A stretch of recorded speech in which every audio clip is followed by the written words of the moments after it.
Budget है और 11 बजे वित्त मंत्री निर्मला सीतारमण बजट पेश करेगी, लिहाजा आज बात करी जाए वित्त मंत्री के पिटारे से क्या कुछ निकलता है। सभी उम्मीद लगाकर बैठे हैं। फिलहाल आपको ये जानकारी दे दे कि निर्मला सीतारमण मंत्रालय पहुंच चुकी है और 11 बजे ये बजट पेश किया जाएगा। तो आज आएगा देश का बजट। बिल्कुल, और इससे पहले वो तमाम तस्वीरें भी हमने आप तक पहुंचाई कि किस तरीके से वो अपने आवास से निकली और वित्त मंत्रालय पहुंची।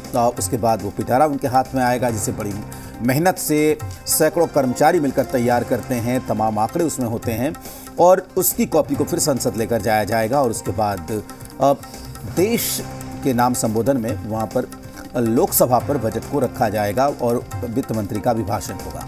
तो यही परंपरा रही है और आज भी इसी का पालन किया जाएगा।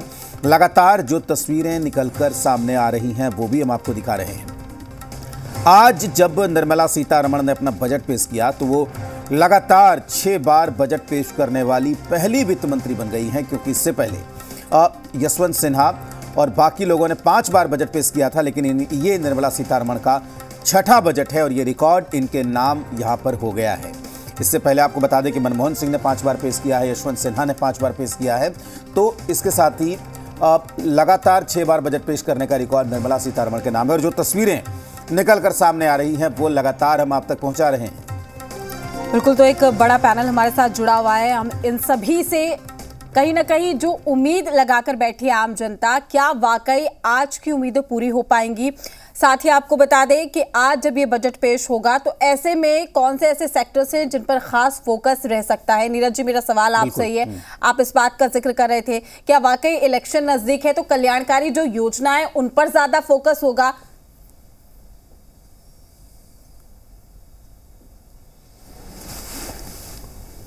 कि वोट को ध्यान में रखकर लोग लुभावन वादों को वो करें।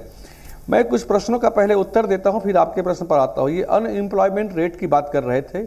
ये CMI द्वारा गलत आंकड़ा पेश किया गया था, जिसे पूरी दुनिया ने खारिज किया। आप PFLS periodic labour force survey की बात करें तो बेरोजगारी दर भारत में बहुत कम हुआ है, 3.2% पर आ गया है और रोजगार का दर, एम्प्लॉयमेंट का दर यहाँ पर 51.3% हुआ है। लेकिन ये लोग गलत बेस को आंकड़ा बनाकर विपक्षी इस तरह का दुष्प्रचार करते हैं। भारत में आज बेरोजगारी समाप्त हो रही है, पूरी दुनिया की इकोनॉमी अस्त व्यस्त हो रही है। पूरी दुनिया की एवरेज इकोनॉमी 3.2% के रेट से ग्रोथ कर रही है, लेकिन भारत 7% के लगभग ग्रोथ रेट से होने जा रहा है। जब मनमोहन सिंह जब सरकार में थे तो भारत 5 फ्रेजाइल इकोनॉमी में था, लेकिन आज भारत विश्व की 5वीं सबसे बड़ी अर्थशक्ति है, जो कि आने वाले 2-3 वर्षों में 3री सबसे बड़ी अर्थशक्ति होगी। और 2030 में भारत का बजट 7 ट्रिलियन GDP, $7 ट्रिलियन का होने वाला है। ठीक है, इस बातों को ये करेंगे नहीं, गलत आंकड़े, गलत तथ्य पेश करके जनता को भ्रमित करने का काम करते हैं। और ये बात कर रहे थे कि कितना रेवेन्यू से आता है, मैं उसका भी थोड़ा मैं आंकड़ा देना चाहता हूँ कि करीब 23,30,000 करोड़ रुपया सरकार को रेवेन्यू से आता है, जिसमें 9 लाख रुपया करीब इनकम टैक्स से आता है, 9 लाख रुपया कॉर्पोरेट टैक्स से आता है। इकोनॉमी को लेकर बात कर रहे हैं। बिल्कुल सर, माफी चाहूंगी, मैं आपको बीच में रोक रही हूं। अभिषेक जी, मेरा सवाल आपसे है, जिस तरीके से भी आपने सुना नीरज जी बात कर रहे हैं, इकोनॉमी में यानी कि ग्रोथ में आप भारत को कहां देखते हैं? नो डाउट, जिस तरीके से बजट का एलोकेशन हुआ लास्ट टाइम भी हमने देखा, मेनली जो इम्पोर्टेंट ग्रोथ फैक्टर है वो है एक इंफ्रा। और इंफ्रा आप देख सकते हैं, इंफ्रास्ट्रक्चर पे ज़बरदस्त पैसा लगाया गया है। और आप एक एग्जांपल देता हूं, आज जो कम्यूटिंग का, जो ट्रांसपोर्टेशन का सबसे बड़ा जरिया है वो रोड ट्रांसपोर्ट है।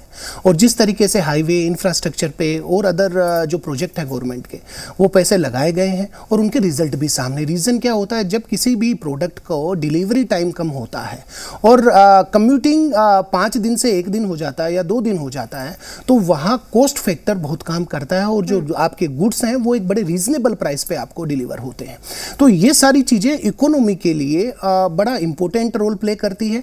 दूसरा, जब हम बात करते हैं, साथ ही साथ जब इंफ्रास्ट्रक्चर की बात की जाए और एग्रीकल्चर की हम बात ना करें और इकोनॉमी की ग्रोथ के लिए जो हमारे प्राइमरी सेक्टर, जब एजुकेशन और एग्रीकल्चर की हम बात ना करें तो वो हम फिर जस्टिफाइड नहीं कर पाते। एग्रीकल्चर में भी हम देख रहे हैं जो गवर्नमेंट है सीधा किसानों के अकाउंट में पैसे पहुंच रहे हैं और जो स्कीम्स हैं वो एक तरीके से बेनिफिशियल है। सबसे बड़ी खास बात क्या है कि ऐसा नहीं है कि पहले अनाउंसमेंट, पहले वाली गवर्नमेंट क्या बोलते हैं योजनाओं के साथ नहीं आती थी, पर क्या लोगों को पता ही नहीं रहता था। कुछ जो सब्सिडीज है मिलना चाहिए था, अब किसको मिल रहा है उसका कुछ पता नहीं। रीजन क्या? क्योंकि डायरेक्ट लिंक नहीं थे अकाउंट जो है। अब आज के टाइम पे क्या है, जो बेनिफिशियरी है वो उनको डायरेक्ट लिंक है। और इकोनॉमी में जब आप ग्रोथ की बात करते हो, कहाँ देखता हूँ, नो डाउट हम जब ट्रिलियंस इकोनॉमी की बात करते हैं और जब हम डेवलपिंग से डेवलप्ड की तरफ जाते हैं तो ये चीजें बड़ी मायने रखती है कि बेनिफिशियरी जो है हमारे वो बेनिफिट हो। ठीक है, शिवम का रुख करेंगे। शिवम जो है एसके पुरी पार्क से हमारे साथ जुड़े हुए हैं। शिवम, आप कुछ लोग और हैं तो बात कर सकते हैं आप। युवा हैं उनसे बात करेंगे। आज देश का अंतरिम बजट आने वाला है, क्या कुछ आप युवा हैं उम्मीद है? देखिए, आज तो बजट आने वाला है और लोकसभा में जो अभी चुनाव जो है उसके लिए अभी छठी बार निर्मला सीतारमण जो बजट पेश कर रही है, हम लोग तो यही उम्मीद कर रहे हैं कि इस बार का जो बजट हो, पिछले बार का बजट तो लगभग 45,000 करोड़ का रहा था, इस बार हम लोग उम्मीद लगाए थे कि 50,000 करोड़ का, जैसा कि सुनने में आ रहा था कि बजट पेश होगा। तो हम लोग सोचते हैं कि जो अभी 76 साल से लगभग बजट पेश आ रहा है, 26 नवंबर 1947 जो पहला बजट हुआ था उसके बाद कंटिन्यू चलता आ रहा है, तो उसमें कुछ अमूलचूल जैसे परिवर्तन हो, शिक्षा और स्वास्थ्य के क्षेत्र में इसको बेसिक नीड बनाया जाए ताकि व्यक्ति जो है अपने ढंग से, सुदृढ़ ढंग से यहाँ पे रह सके। दूसरा चीज़ है कि इस बार का जो बजट है इसमें कयास हम लोग यही लगा सकते हैं कि मोदी जी जैसे रक्षा में, इंफ्रा वगैरह पे, और जैसे अभी आप देख रहे हैं मेट्रो वगैरह पे, तो इसमें उसको बढ़ने की संभावना है। हम लोग यही उम्मीद कर रहे हैं कि इस बार जो भी हो अच्छा हो, उसके बाद तो जो होगा वो पेश होने के बाद पता चलेगा। और भी लोग हैं उनसे बात करेंगे। क्या उम्मीद है सर इस बार बजट से? देखिए, बजट से हम लोग यही उम्मीद कर रहे हैं कि छोटे लोगों का, मंझोलिए लोगों का, जो हम लोग हैं व्यापार करने वाले लोग हैं या फिर डॉक्टर्स हैं, इंजीनियर हैं, जो सेल्फ एम्प्लॉयड हैं, उन लोग का जो दायरा है 20 लाख का एनुअल का सर्विस टैक्स जीएसटी लग रहा है। उम्मीद ये कर रहे हैं कि जो जिस हिसाब से महंगाई हमारी बढ़ी है, सरकार से उम्मीद यही करते हैं कि हम लोग के भी दायरे को बढ़ाएंगे, क्योंकि अगर सालाना 20 लाख कमाते हैं तो हमें कहीं ना कहीं 10 लाख एक्सपेंस उसमें लगता है, खर्च करने पड़ते हैं। और सैलरीड पर्सन की जहाँ तक बात करें तो सैलरीड पर्सन की भी उम्मीद करते हैं कि जो अभी 5 लाख किया गया है, 7 लाख तक किया गया है, तो उस दायरे को भी सरकार से बढ़ाने की उम्मीद करते हैं, क्योंकि उस हिसाब से महंगाई बढ़ी है और इतनी महंगाई बढ़ी, हर चीज़ों के दाम बहुत ज़्यादा बढ़े हैं, पेट्रोल हो, डीजल हो, घरेलू महिलाएं तो त्रस्त हैं। और ये तो मिडिल क्लास की बात हो गई, लेकिन सामान्य लोग, आप इससे देखिए जो नीचे तबके के लोग हैं उनके लिए ये दाल खरीद पाना, ये नमक खरीद पाना, हम लोग अपने बचपन में 1 रुपये में खरीदते थे, 8 आने किलो खरीदते थे, तो वो दायरा इतना बड़ा है कि उनके लिए बहुत असहनीय हो रहा है। तो उनके लिए भी उम्मीद करते हैं कि सरकार कुछ न कुछ सोचेगा, ताकि एक उम्मीद रखते हैं कि वैसे तबके जो गरीब हैं उनके लिए जी पाना, सर्वाइव करना आसान हो, आसान सुगम बने, क्योंकि हमारे देश की आबादी 145 करोड़ क्रॉस कर चुकी है। तो वैसे बहुत बड़ी जनसंख्या है जो गरीबी में जी रहे हैं, सामान्य नहीं है, तो उनके लिए सरकार से उम्मीद रखते हैं। शिवम, गैस का भी शिवम आपको रोकना चाहेंगे। आलोक गैस वत्स हमारे साथ हैं, प्रीति बीजेपी नेता है नोएडा स्टूडियो से। प्रीति, आलोक जी, मेरा सवाल आपसे ये, आपने भी सुना कि लोग कहीं ना कहीं उम्मीद लगाकर तो बैठे हैं, लेकिन आपको क्या लगता है कौन से ऐसे सेक्टर्स हैं जिन पर खास फोकस करने की जरूरत है सरकार को? देखिए, सबसे पहले तो ये इंफ्रास्ट्रक्चर पे हॉस्पिटैलिटी सेक्टर को रिलीफ देने का काम जरूर करेंगे, क्योंकि जिस तेजी से वो भाग रहा है और जीएसटी जो उस पर अभी 18% है, मुझे लगता है उसको थोड़ी राहत वहां से भी मिलेगी।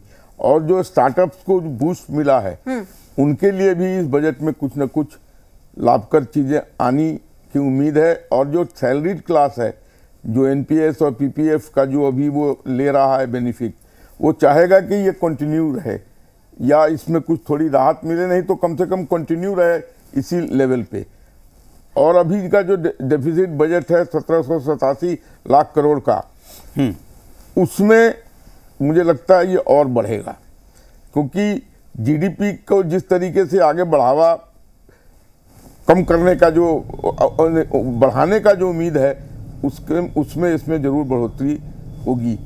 और महिलाओं के लिए भी कुछ इसमें टैक्स ऐसे रिलीफ आएंगे, जो टैक्स स्लैब पर जो अभी रिबेट मिल रहा है, मुझे नहीं लगता उसमें कुछ ज़्यादा तब्दीली होने की गुंजाइश है, क्योंकि ये गवर्नमेंट इंफ्रास्ट्रक्चर पर ज़्यादा फोकस करती है बजाय कि लोक लुभावन चीज़ों पर। तो मुझे उम्मीद है कि जो इंफ्रास्ट्रक्चर जिस तरीके से रेल, रोड और ये आपको एयरवेज में जिस तरीके का बढ़ावा हुआ है और जिस तरीके का एक तरीके से भूचाल आया है रोड कंस्ट्रक्शन में, और सही कहा अभी जैन साहब ने कि इनके कारण रेट रिडक्शन में बहुत सुविधा होती है। तो इस पर फोकस जारी रहेगा और इस पर इन्वेस्टमेंट भी उसी हिसाब से आएगा।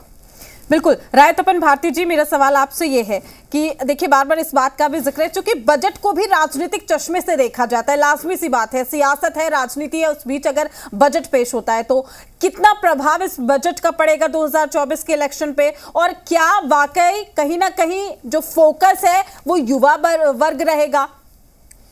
देखिए, युवा वर्ग की अपेक्षाएं भी हैं और पूरी दुनिया में सबसे ज़्यादा युवा भारत में ही है। चीन के अपेक्षा भारत में युवाओं की संख्या लगातार बढ़ रही है। ये हमारा मतलब प्लस पॉइंट है। इसको तमाम देशों के अर्थशास्त्री या दुनिया के अर्थशास्त्री मानते हैं कि भारत के पास जो युवा पीढ़ी है, युवा जो फौज है ना, वो बहुत बड़ा बैकबोन है। उससे हमारी अर्थव्यवस्था में काफ़ी निरंतर सुधार होगा। लेकिन दुर्भाग्यवश क्या हुआ है कि एजुकेशन में फंड हमने घटा दिया है, पहले की तुलना में घटाया गया है, पिछले बजट से घटाया गया। तो मेरी अपेक्षा है, मेरे जैसे आर्थिक मामलों के जानकार की, कि एजुकेशन में किया जाए। क्योंकि कई समाज में जब मैं बैठता हूँ, बात करता हूँ, तो जिन घरों में शिक्षा पर ज़्यादा खर्च किया गया वहाँ क्रांतिकारी बदलाव हुआ है। जैसे सिपाही का बेटा IAS अफसर हो गया, या CA बन गया, या डॉक्टर बन गया। क्यों बना? वहाँ एजुकेशन पर खर्च हुआ। लेकिन आज की तारीख में इतनी ज़्यादा महंगाई हो गई है शिक्षा पर, तो सरकार को ध्यान देना चाहिए। सबको पता है कि अमेरिका और कनाडा में 10th तक की पढ़ाई जो है सरकार जिम्मेदारी लेती है, अभिभावकों को 1 रुपया खर्च नहीं करना पड़ता है। तो मैं समझता हूं कि मोदी सरकार को भी इस बात का ज्ञान है, जानकारी है कि एजुकेशन पर डिमांड है।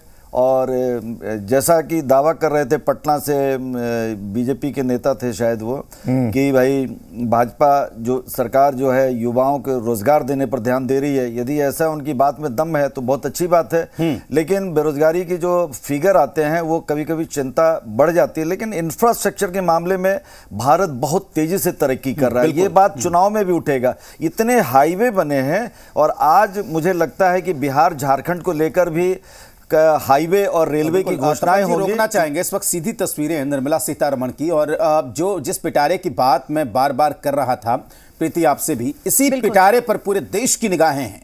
और आप देख सकते हैं इन तस्वीरों के जरिए निर्मला सीतारमण, उनके साथ वित्त राज्य मंत्री और तमाम अधिकारी वहां पर मौजूद हैं। आप देख सकते हैं इन तस्वीरों के जरिए। और ये अशोक स्तंभ का चिन्ह और ये जो लाल पिटारा है, इसके अंदर टैब है और उसी में बजट है जिसे निर्मला सीतारमण संसद के पटल पर रखेंगी। अब कई साल इस पर नजर सबकी टिकी हुई। बजट आता है। तपन जी कंटिन्यू। जी हाँ, ये जो अभी बता रहे थे राजेश जी, पेपरलेस बजट है, मतलब किसी के हाथ में पन्ने नहीं रहेंगे। इवन जो पत्रकार जो दीर्घा में बैठते हैं उनको भी इसी तरह प्रोवाइड किया जाता है डिजिटल टेक्नोलॉजी के जरिए। ये तपन जी, जो कॉपियां छपा करती थी जिसे बड़े बड़े ट्रकों में लोड करके ले जाया जा सकता था बक्सों में, वो अब बंद हो गया है। बंद हो गई। वो तो कितने हजारों टन मैंने देखा संसद में कि वो लद कर आता था वो सिक्योरिटी गार्ड्स के निगरानी में। अब तो टैब में है, जैसे ही 11 बजेगा सभी सांसदों के टैब में वो दिखाई पड़ने लगेगा। वो पढ़ सकते हैं एक ही साथ, वहां से हमारे पास भी आ जाएगा। हाँ जी हाँ, और पत्रकार दीर्घा में भी प्रोवाइड किया जाता है टैब के जरिए। ठीक, आलोक जी कुछ कहना चाह रहे हैं। आलोक जी, एक और सेक्टर है जो रिलीफ की तरफ सरकार ध्यान देगी, मुझे पूरी उम्मीद है, वो है रियल एस्टेट। तो रियल एस्टेट में कोरोना के वक्त जिस तरीके से गिरावट, मैं तो कहूंगा 10 साल से रियल एस्टेट को इग्नोर किया गया है। हाँ, सही कह रहे हैं। और उसको इंडस्ट्री का दर्जा नहीं दिया गया है। उसको इंडस्ट्री का दर्जा देके, और उसमें जो चीजें हैं सीमेंट, सरिया, इन चीजों पर सरकार को राहत देना है।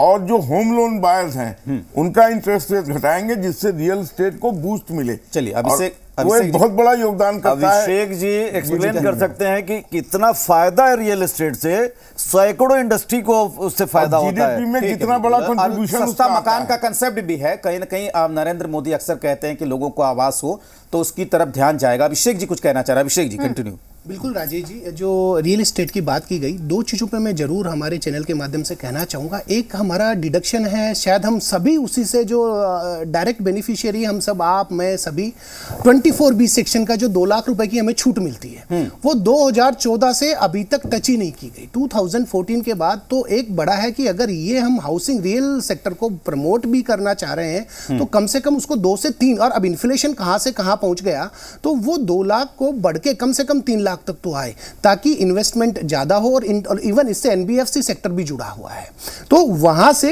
ये लोन और डिडक्शन मिलेगी, तो कम से कम जो इनटेक सैलरी है वो लोगों के पास ज़्यादा पहुँचेगी। दूसरा, जब हम बात कर रहे हैं, एक और डिस्कशन हुआ कि जो फाइनेंस बजट है जो प्रिंटेड होता है, आज के टाइम पे क्या, एक ऐप है हमारी फाइनेंस की जो ऐप है, आप अगर ऐप को डाउनलोड करते हैं, जैसे ही बजट खत्म होगा इमीडिएटली सारे डॉक्यूमेंट उस पर अवेलेबल रहेंगे।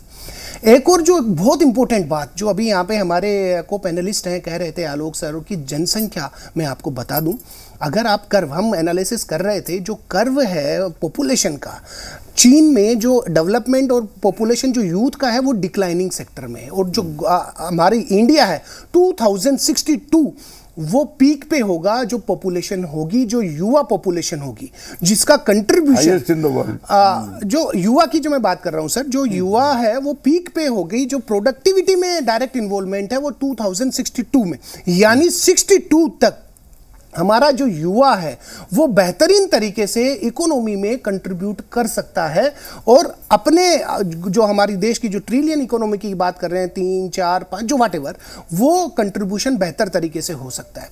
तो ये सारी चीज़ें। और एक और आपने राजेश जी बात की थी अफोर्डेबल हाउसिंग की, देखो अफोर्डेबल हाउसिंग भी 45 लाख तक की जो सीमा थी, अब जहाँ तक अगर इसको 75 लाख कर दिया जाए इन्फ्लेशन के अकॉर्डिंग, तो वो भी एक बेहतर ऑप्शन होगा, ताकि इकोनॉमी, रियल सेक्टर, जहां पे आलोक सर बिल्कुल सही कह रहे थे, रियल सेक्टर में अगर हमने बूस्ट लाया तो वो मान के चलिए हर एक सेक्टर जुड़ा हुआ उससे, चाहे आप फैब्रिकेटर्स की बात करें, चाहे आप लेबर की बात करें, आप हर एक सेक्टर, सीमेंट, हर एक सेक्टर रियल एस्टेट से डायरेक्ट जुड़ा हुआ है। खाली प्रॉब्लम ये है कि रियल एस्टेट में जो डेवलपर हैं उनको थोड़ा सा लगाम लगाने की जरूरत है, कि कहीं पैसा साइफनिंग होता है, कहीं इधर उधर होता है, वो जरूरी है। ठीक है तपन जी, आपने तो झारखंड में भी काम किया है, बिहार को भी आप करीब से जानते हैं, तो जो रूरल इकोनॉमी है, एक ग्रामीण विकास की बात होती है, और खासकर आप बिहारी क्यों, उत्तर प्रदेश की अगर हम बात कर लें या बाकी दूसरे राज्यों की बात कर लें, तो अब चूंकि कहते हैं ना कि देश गांवों में बसता है, तो उस तरफ सरकार का फोकस कितना रहने वाला है?